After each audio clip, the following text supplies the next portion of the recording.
waa tahay kusoo dhawo muuqaalkii lixaad ee qaybta koowaad ee muuqaalada taxanaha ah ee aan doonayo inaan adiga kugu fahamsiiyo sida farsamo ahaan suuqan loo taxliiliyo. dabcan sidan muuqaalkan kii ka horeeyay aan kaga soo hadalnay, suuqu wuxuu leeyahay jihooyin kala duwan oo marna kor u socdo marna hoos u socdo. waxaa jirta marka xariiq ka mid ah xariiqaha aan markii koowaad ku tusay ee suuqa lagu cabirto ama lagu calaamadaysto oo magaceedu loo yaqaano xariiqda suuqa jihaysa ama trendy line. trendy line wuxuu ka yimi oo loogu magac daray trendiga suuqa laynkii la socda weeye. trendiga suuqana waxa weeye ama trending market waxaa laga wadaa suuq dhinac loo jeedo oo laysla ogyahay u jihaysan oo u socda ama hoos ahaado ama kor ha ahaado. dabcan trend line marka la sawiranayo waxaa jirta shuruudo la rabo inaad fahamtid. qodob koowaad oo laga doonayo inaad sida saxda u sawiratid. lambar kow. lambar laba waxaa jirta labada jiho oo uu trend line-ka ama xariijinta suuqa jihaysa ay suuqa u kaxaysa inaad kala baratid. lambar saddex inaad kala taqaanid noocyada trend line-ada. waxaa jira trend line guud oo suuq oo dhan jihadiisa guud kuu sheegaya. waxaa jira trend line dhexe oo kaas ku dhex jira oo isaga laftirkiisa loo si kala qaybiyo major iyo minor ama major trend line iyo minor trend line oo macnaheedu yahay trend line aad u yar oo waqti yar lagu fiiriyo iyo trend line aad u weyn oo waqti xoogaa kaa ka weyn lagu fiiriyo. inta aynu wax kaleba aynu ku mashquulin aan ku tuso sida trend line-ka loo sawiro. xariijintan aan maalintii koowaad ku tusayey markaynu falanqeynaynay ama fiidiyowga koowaad aan ku tusayey markaynu falanqeynaynay tooliska suuqa lagu cabirto weeye xariijin trend line-ka lagu sawiro. sidaa ujeedidna waa xariijin laalaaban karta oo dhinaca rabtid aad suuqa ugu saleyn kartid. sidaa halkan kaga muuqata suuqu haddii uu hoos u socdo iyo haddii uu kor u socdoba waxaa mar walba lagama maarmaan ah inuu suuqu uu jaranjaro ku socdo. suuqu ul dheeroo saa iskaga soconaysa maaha. waxaa khasaba hadduu hoos u socdo inuu soo daato xoogaa uu kor u kaco haddana soo daato haddana xoogaa kor u kaco haddana soo daato nidaam noocaas uu ku socdo. hadduu kor u baxayna inuu kor u kaco xoogaa yar soo noqdo haddana si fiican kor ugu kaco haddana xoogaa yar soo noqdo haddana si fiican kor ugu kaco. trend line-ka marka macnaha ku jiro dhan waxa weeye suuqa nidaamkiisaas inaad la socotid. marka suuqu marka uu hoos u socdo waxaa khasab ah inuu sameeyo marar uu daadanayo oo uu jihada saxda u socdo iyo marar yar uu ka hor imaanayo. kala wareega yarka meesha uu ka dhacayo turning point-ga ah ama xariiqda meesha uu suuqu ka wareegayo meelaha ugu muhiimsan marka halkan la joogo waa qodobada inaad garatid. haddaba trend line-ka macnaheedu waxa weeye dhowrkan jeer uu suuqu dhaqaaqay, okay, meelihii uu ka dhaqaaqay meeshaan uu ka dhaqaaqay si fiican buu u socday soo ma okay, meeshaan kale uu ka dhaqaaqay si fiican buu u socday soo ma meeshaan kale uu ka dhaqaaqay si fiican buu u socday. mararka uu suuqu dhaqaaqay meelihii uu ka dhaqaaqay laba ka mid ah iyo wax ka sii badan inaad isku xiri kartid adoo trend line-ka isticmaalaya nidaamka ama shardiga saxda waa saa. tusaale ahaan iminka suuqan haddii aynu fiirino ina hor yaalla muufkii ugu horeeyey ugu fiicnaa kanuu ahaa oo ilaa halka ayuu suuqu dhaqaaqay. haddana maxaa ku xigay mar labaad ayuu haddana suuqu ilaa intaan dhaqaaqay. haddana maxaa ku xigay haddana mar saddexaad ayuu suuqu ilaa intiiyo kale dhaqaaqay iyo ka badanba wuu sii socday. mar kaloo kasii dambeysay ayaa jirtay oo haddana xoogaa yara dhaqaaqay. haddaba haddaa u fiirsatid mar walba oo suuqu dhaqaaqaya haddana waxaa jirtay inuu soo laabanayay xoogaa ee suuqu isas ka soconayay inuu haddana soo laabanayay. trend line-ka dhan waxaa loogu talagalay marka in lagu calaamadaysto meelihii uu suuqu ka dhaqaaqay. halkan uu ka duulay suuqu halkan uu ka duulay halkan uu ka duulay sidoo kale waxaa oran kartaa meeshaan yarta iyadana xoogaa buu ka duulay. marka trend line-kaaga u saxsanaado labada meelood ugu horeysay ee uu suuqu ka dhaqaaqay ayaa la doonayaa inaad isku xirtid adoo line-ka isticmaalaya. sidee ku garan kadha calaamada ellipsiga soo qabso. muufkaaga koowaad waa kana mar walbana xasuuso in wiigga lagu sawirayo trend line-ka. muufkii labaadna meye muufkii labaadna waa kana. wiigga maxaan ka wadaa kan listiga markaan kuusoo sharaxaya si loo sawiro. kanalku wuxuu ka kooban yahay laba qaybood oo kale ah qaybta buuran ee boodhiga ah iyo qaybta caatada ah. trend line-ka markaad sawiraysid marka waxaa lagaa doonayaa qaybta caatada inaad dhigtid. lama doonayo inaad qaybta buuran saan oo kale u dhigtid. qaybta caatada afkeeda hore weliba inaad dhigi karta ayaa loo baahan yahay. waa very important qodobkani. okay, haddii aan u fiirsano marka trend line baynu doonaynaa inaynu sawirano sax ah. xariijinta trend line-ka ayaad marka koowaad soo qabsanaysaa tartiib waatana deetana maxaa khasaba labada meelood ugu horeeya inaad isku xirtid. waxa ka dambeeya oo dhan iyagay hoos imaanayaan laakiin muhiimaddu waa maxay? muhiimaddu waa labada ugu horeeya inaad hubisid in wiigooda isku xiran yahay 1 iyo 2 waxa ka dambeeya marka waa la simeysaa mushkiladu maaha ujeedadu maaha waxa ka dambeeya labadan haday ku saxan yihiin waxa dambe oo dhan sidinka ay qabsanayaan soo ma taqaanid darawalada garanaya gaariga labada taayir hore ayaa laga wadaa labada taayir dambe waxay la socdaan labada taayir hore marka train lane-ka sida saxda ah ee loo sawirto waa saan macnaha ku jira marka wax weeye inuu ku sheego xaaladda suuqu inay isbedelayso xaaladda suuqu inay isbedelayso waxaan ku yiri suuqu wuxuu maraa waxa la yiraahdo inuu qaraar qaato haddana inuu nusqaan galo haddana inuu qaraar qaato haddana inuu nusqaan galo meesha nusqaantu ay ku dhamaanayso oo qaraarka cusub ka bilaabanayo ayaa waxa la yiraahdaa waa meeshii uu taabanayay touchka uu ka taabanayay marka horta ruleska la rabo inaad train line ku sawirtid waa saas hadda kan aan salaha kugu siiyay waxa weeye waa down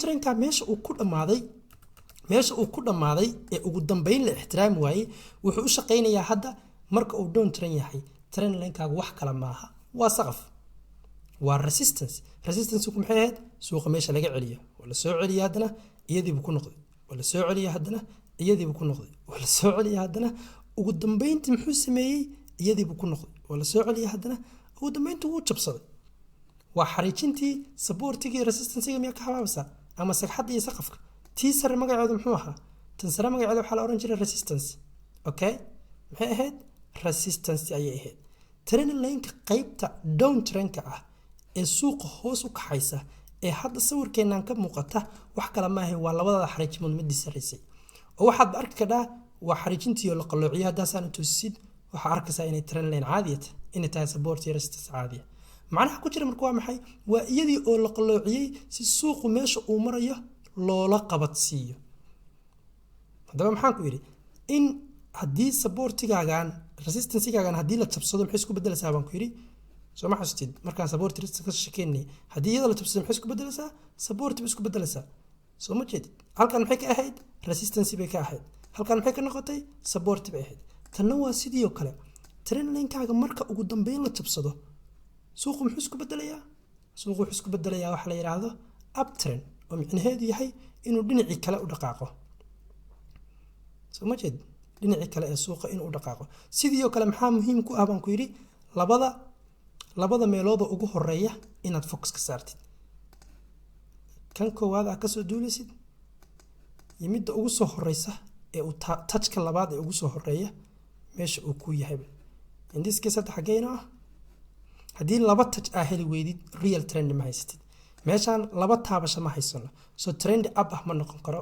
suuqu wuxuu galay xaalad uusan jiha lahayn aynu baarno trend line up trend ah oo suuqa jiha kore u wada okay tartiib inaga oo sidii kii hadeero kala socona aynu raadino trend line suuqa u kaxaynaya xagee dhinaca kale kan oo kale haddii aynu fiirino kan oo kale xataa trend line lama oran karo because suuqu jiha inuu u jeedo ayaa la rabaa uu jihaysan yahay tusaale ahaan kan oo kale oo oran karnaa okay inkastoo isaguna uusan cadayn oo euro USD ayaynu joognaa indhaweed USD suuqa hoos ayaa loo waday aan ku tijaabino labada pointiyo ugu horeeya ayaa inoo muhiima inaga labada pointiyo ugu horeeya ayaa inoo muhiima labada pointiyo ugu horeeya hadday kuu saxmaan waxa ka dambeeya way kuu saxmi karaan okay sidaan usoo qabso haddaad sidaan halkaa u sawiratid muxuu kuu noqonayaa saas wuu kuu saxnaan karaa haddaa pointiga labaad halkan ka dhigatidna actually sidaanaaba saxan oo wiigan meel ka horeysa aan touchka ka dhigano because touchka labaad hadduu kuu saxan yahay ama taabashada labaad hadday kuu saxan tahay wiigaas waa rejection oo waa la celiyay soo ma jeed actually waaba tanba taabashadii labaad annagoo meel fogaadin taabashadeeni labaad meede taabashadeeni labaad waa tana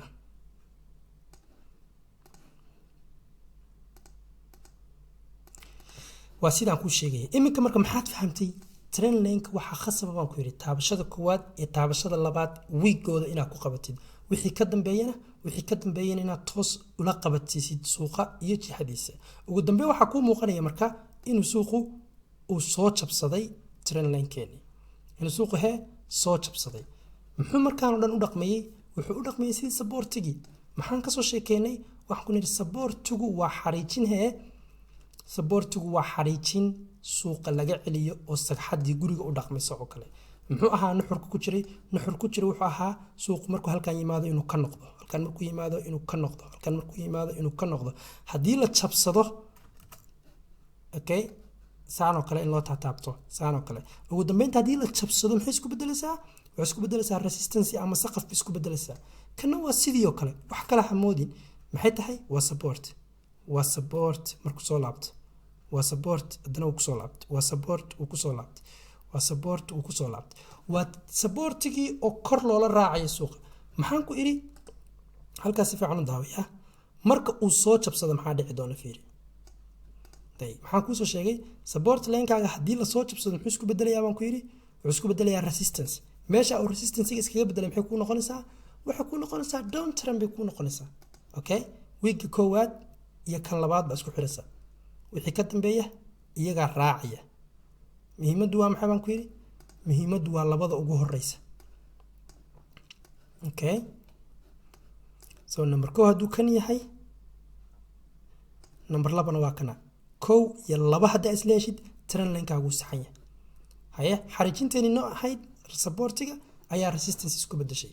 si aad u aamintid support iyo resistance inay tahay maxaa ku garan ka dhaabaan ku yidhi? trend lineka bal soo jiif.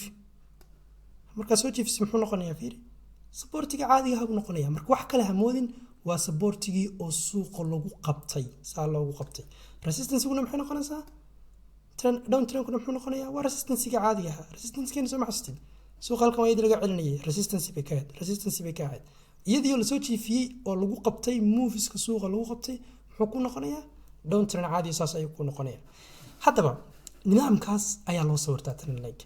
inta aadan ka bixin marka si aad u ogaatid trend lineka saxda ah, badanaa wuxuu ku shaqeeyaa 4 hourka iyo 1 dayga iyo wixii ka sarreeya. anigu shakhsiyan waxaan isticmaalaa markaan trend line fiirinaya, haddiiba aan trend line fiirinayo, daily time frameka iyo 4 hourka. marmarka qaarkoodna way kaligaan fiiriya. maxay muhiim tahay inaad daily time frameka fiirisid? waxaan kasoo sheekeynay in waxa la yiraahdo ay khasab tahay inaad og tahay jihada saxda ah ee suuqa u socdo ka hor inta aadan suuqan aadan ka dhex raadin trade. iminka waxaa noo muuqda baan ku yiraahday labada ugu horeeya dayliga ayaan calaamadsanaya. okay labada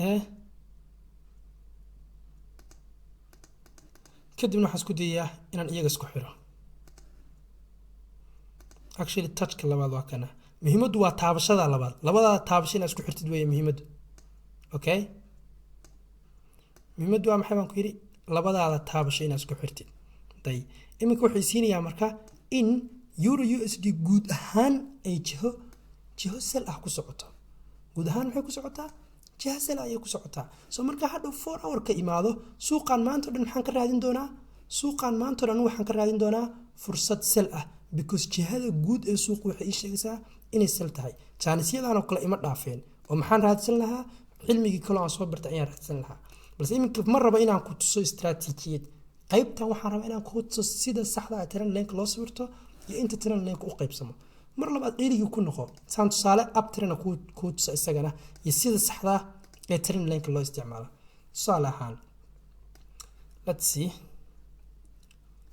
okay halkaan oo kale iminka markii la joogay fiiri, halkaan oo kale iminka markii la joogay muhiimaddu maxay ahayd? marka dayligan la joogay muhiimaddu waxay ahayd inaad iska hubisid jihada saxda ah ee uu suuqa kani ee uu suuqaani u socon lahaa oo ah dhinacaas. maxaa marka focuskaygaan u saari lahaa? inaan labadan isku qabto, number 1 oo halkaan ah iyo number 2 oo halkaan ah. number 3 iyada la hagaagaysa retest waxa la yiraahdo marka uu soo jabsado pullback-tina waa arkaysa. marka muhiimadda koowaad ee loo isticmaalayo waa taas. hadda waxaa dhici karta baan ku yiraahday in trendiga guud ee suuqu isaga oo sel ah in uu ku dhex jiri karo uptrend yara. haddaa iminka halkaan fiirisid suuqa jihadiisa maxaynu ku sheegnay? suuqa jihadiisa waxaynu ku sheegnay inuu ahaa uptrend. maxaa arki kadhaa? down trend baa ka wada. maxaa arki kadhaa meeshatan? inuu down trendkaaga uu soo dhex geli karo uptrend kale. okay haddaan iminka 4 hour geysto, labaduba inay saxan yihiin baa arkaysa. maxaa kuu muuqanaya? suuqan uptrend buu ku socday, waa la soo jabsaday. maxaa bilowday? down trendkii guud baa socda. marka uptrendkan yarkaa wuxuu ku dhex jiraa down trendka guud ayuu ku dhex jiraa. inkasta oo xoogaa banaankiisa uga baxsan yahay, waxa ku fiicnaan lahaa tusaale kale oo kaa ka dhow inaynu helno hasaate conceptiga ayaan rabaa inaan ku siiyo okay trendiga guud ee suuqu waa maxay baan ku yiri trendiga guud ee suuqu iminka waxa weeye waa uptrend waa downtrend waana major trend weeye sax dhexdiisa waxaa kasii heli kadhaa minor trends baa kasii heli kadhaa sida labadan oo kale isku qabo maxaa ka dhexeshay trendiga guud ayaa trend yar kasii dhexeshay trend yar oo kale muujeedaa haddana waa kana 1 hour ka kala bal imo adaa arkay dhowr trend iyo kala sii arkaysaa oo kii weynaa kusii dhex jira maxaa iminka ii muuqda trendigan yaroo kala ii muuqda oo trendiga weyn ku dhex jira soo ma jeed muxuu ku dhex jiraa 1 iyo 2 ii muhiima 3 iyo 4 iyagaa si dhinka qabsanaya okay ma arkaysid kani hadda muxuu ahaa marka kani waa overall saddexda trendi waa kuwan hadda ku tusaya fiir trendigan haddeer guud waa trendiga guud oo suuqa kana waa major trendi kana waa minor trendi kana waa trendiga guud oo suuqa inaa saddexda nooc trendiga kala garan ka dhig waa muhiim kan markuu uptrend yahay isaguna waa major laakiin overallka aan ka tirsanayn marka guud ahaan nuxurka trend line waa maxay waa xariijin la qalloocinayo oo lagu simayo meelihii uu suuqu ka dhaqaaqay ujeedka laga leeyahayna ay tahay baan ku yiri inaa jihada guud ee suuqa aad ogaatid nuxurka iyo macnaha aan doonay inaan meeshan kala bixin waxa weeye markii lagu dhaho trend line baa jira wax la yiraahdo inaadan moodin cilmi cusub oo ka maqan ee ogaatid inay tahay xariiq daahirta ee jiifta ee nuxurkeedo dhan uu yahay in lagu ogaado qiimaha suuqu dhinaca u socdo haddaba suuqu wuxuu leeyahay xaalado kala duwan mar waxaa jira suuq maanta oo dhan uu yahay suuq kor u socda mar waxaa jira suuq uu yahay suuq maanta oo dhan hoos u socda marka uu suuqu kor u socdo nidaam uu ku dhaqaaqayaa jira marka dhaqaaqaasi uu dhamaanayo nidaam uu dhamaado ayaa jira marka suuq uusan dhaqaaq lahayna nidaam loo yaqaan ayaa jira qorshaha noocaas kale waxa loo yaqaan marka suuq jihaysan ama jihooyinka suuqa haddii aad fahamtid trend line si loo isticmaalo way ku fududaan doontaa jihooyinka suuqa inaad fahamtid maadaama muuqaalkan midka ku xiga aynu kaga hadli doono jihooyinka suuqa waxayna balana muuqaalkan mid ku xiga iyo jihooyinka suuqa